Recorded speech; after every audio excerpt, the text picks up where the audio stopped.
Hey everyone, I know this is a few days late, but I just want to say thank you so much for participating in the 8-week group challenge. I hope you guys got something from it. So whether it was awesome workouts, some good nutrition tips, a meal plan that you can kind of always revert back to if you ever feel like you're falling off track. I think it's really important to just always learn from your process, wherever you are in your fitness journey. Some things that I do want to leave you with. I know that some of you have reached out to me personally and mentioned some of the great results you've gotten in the last 8 weeks, so congrats.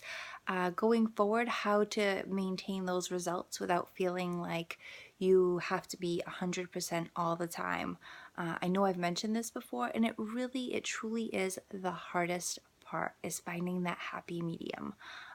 What I will say is that it takes practice, and I know that sounds like super vague, but I think the thing to remember, oops, low battery, is that what works for me might not work for you in finding moderation, and what worked for you last year might not work for you now. I know that I found that personally in my journey.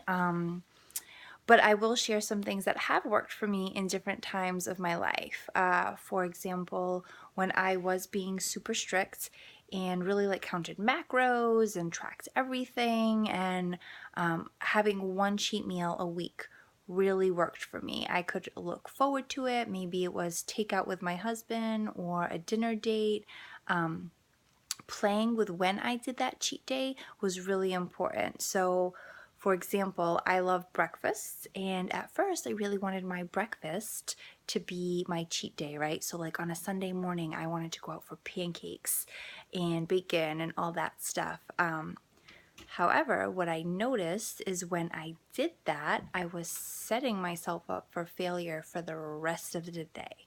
Because once I started with a meal like that, I had no desire to eat healthy the rest of the day or make any good choices whatsoever. And once I realized that that was like becoming a pattern and I couldn't break myself out of it, I changed my cheat day to a day that made more sense. So for me, having a cheat day on a Friday night, didn't really feel like cooking anyway, ordered takeout, maybe pizza, went out to dinner or something like that.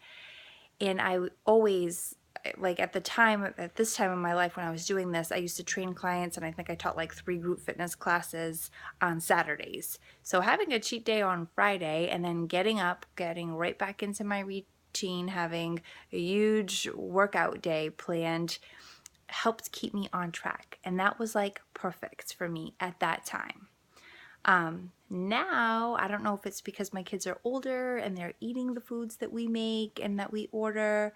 I don't really feel like that works for me so much, having the one cheat day.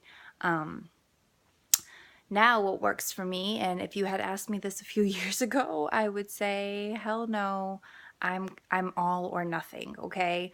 I'm either super strict or really off. But now actually what I found is giving myself a little bit of a treat every single day helps keep me on track. Again, it depends on what the treat is, right? You can't just put like a bag of M&Ms in front of me or chips and ask me to like only have a few.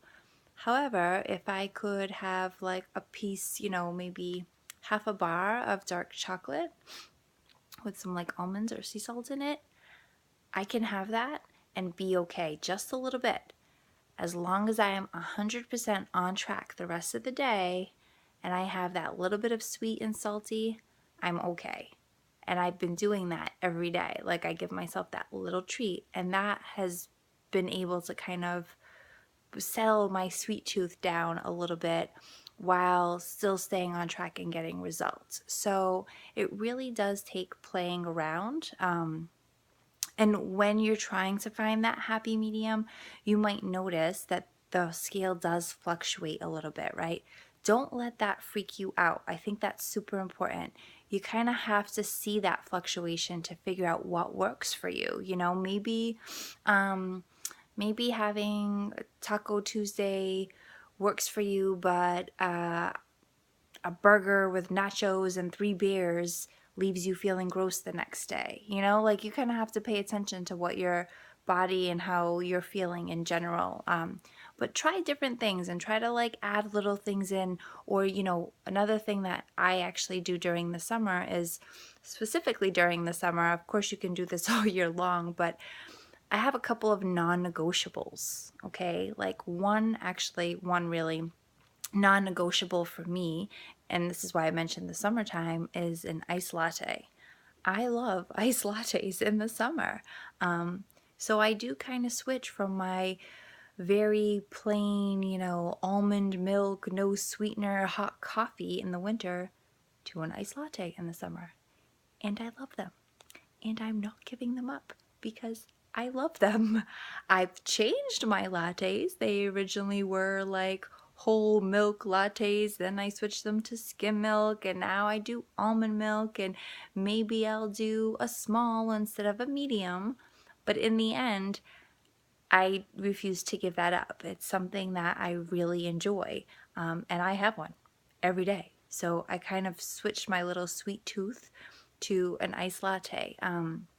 So think about stuff like that. You know, what are some things that you miss when you're being 100%? You know, what are some non-negotiables that you're not willing to kind of give up completely? And how can you add those back in without feeling like you need to go completely over the edge? Anyway, I hope that's helpful. If you guys have any questions at all, so one thing to keep in mind is, because the 8-week program has ended, you won't have access to the app any longer after this. I do pay for that software per client, so you won't have access to that anymore. But please feel free to reach out to me if you have any questions, if you want to relook at your meal plan, or just talk about nutrition at all.